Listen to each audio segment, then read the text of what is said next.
Good morning, this is Bob Passy again. And after a short break out of the country, after the energy I used getting the book out, the book being Saving Democracy,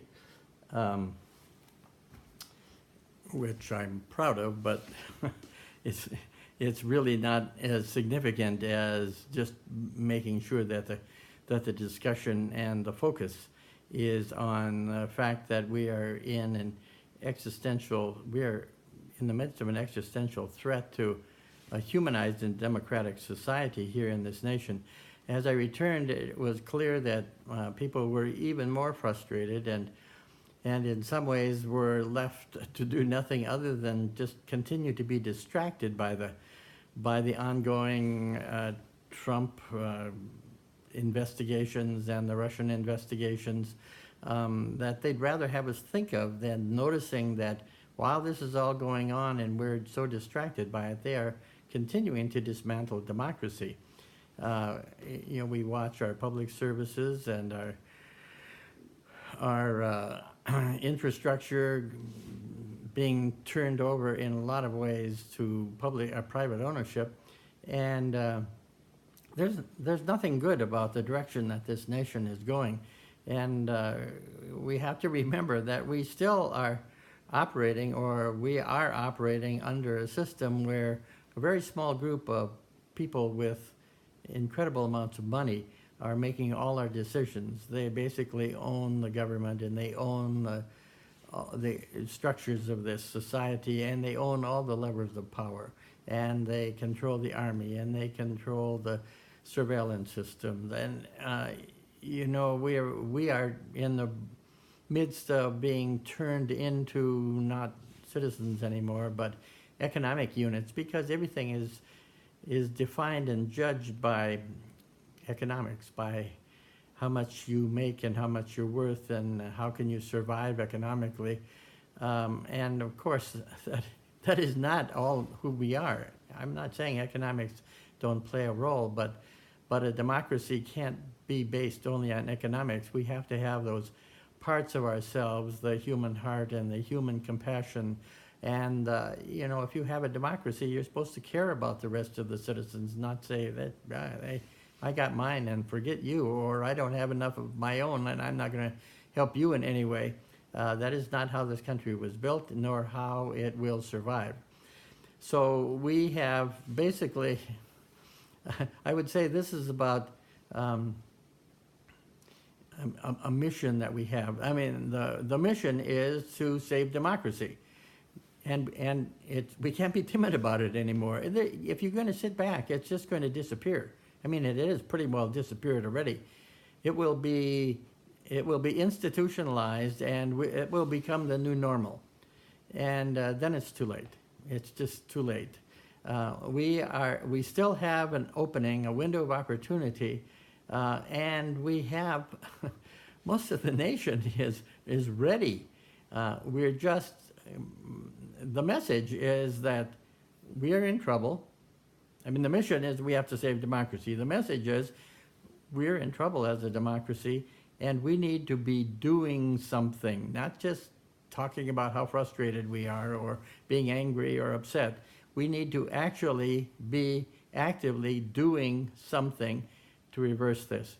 And in the past, the kinds of doing that we've done have been prescribed pretty much by the system that we are operating in, and that is, there are elections, elect enough people, and get the laws changed. Well, there's not enough time in the world to do that, because the people who are controlling too many of the levers will never let that happen. The system is built not to change, and we can ineffectively use our time and our energy beating our heads against that wall and maybe making some small dents in it, but it's not. The system is gone. I mean, it is not effective for us anymore, and they are assuming that we are losers. And we can't figure out how in the world, even though there's 99 of us to every one of them, that we can't figure out any way to do it, that we're so dumb that we can't figure out how to get our act together enough to confront them. And we don't even have to confront, we don't have to build an army to take on the US military that they control. We can just begin to take our support somewhere else. You don't even have to quit your job. You don't have to give all your money to somebody else. You can just begin to change where your heart and your mind and your energy are going.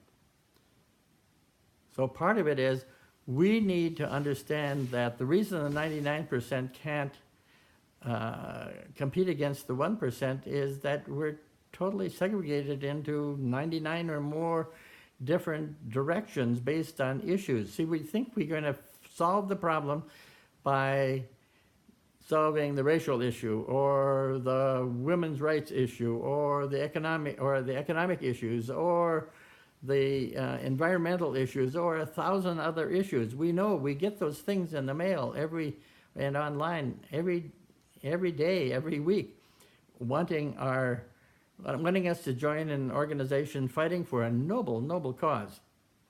But there are too many of them, and we can't be everywhere. We don't have enough resources, and we don't have enough time. So somehow we have to understand that we need to integrate our opposition. Before they're going to take us seriously, we need to show them that we can integrate. Well, the easy integration is to say all of these things, all of these issues are not being resolved because the system does not allow them. If we move our attention and our energy over to rebuilding I say, because it's where we've been before, the democratic system in this country, and we withdraw our support, I mean, it doesn't have to be a confrontation. We just have to say we're not going to go that direction anymore. We can practice democracy, and as they see that we practice democracy and that we are integrated, that every issue that we have small groups trying to deal with would say, okay, we can resolve this if we first have democracy. Democracy first, and then those issues can be solved. We have to go to a system of democracy, and then those issues can be solved. So we have to kind of expand our allegiance to integrate those issues under the banner of democracy. Once we develop that train of democracy first, then every organization can couple their cars to that. Every individual who believes in democracy can join that train. And that train will begin to grow, and it will look huge, because it is huge. It's 99 of us for every one of them. And once they see that we're not losers, that their assumption that they can do anything and get away with it and we'll passively sit by, or we'll simply spend all our time and energy and resources doing ineffective things that they prescribe for us, use this system. It's like trying to get a large organization like a corporation to change by putting ideas in the suggestion box and or signing petitions of hundreds of workers that this is what you want them to do.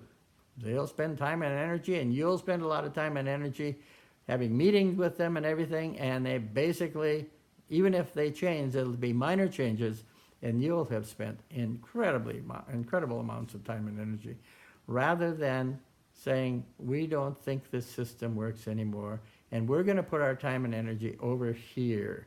It's sort of like they're in this walled castle with all the power and all the money. And it's like a medieval castle. And how did the medieval castle survive? It survived by the serfs on the outside providing the money, the resources to keep the castle going. If one morning they woke up and the serfs were gone, they know they're done. There's no way they can survive. Well, that's what we need to do. We need to walk away from the system and to walk toward a democratic system again. We have to simply practice democracy. just food for the thought. We'll talk later. Bye now.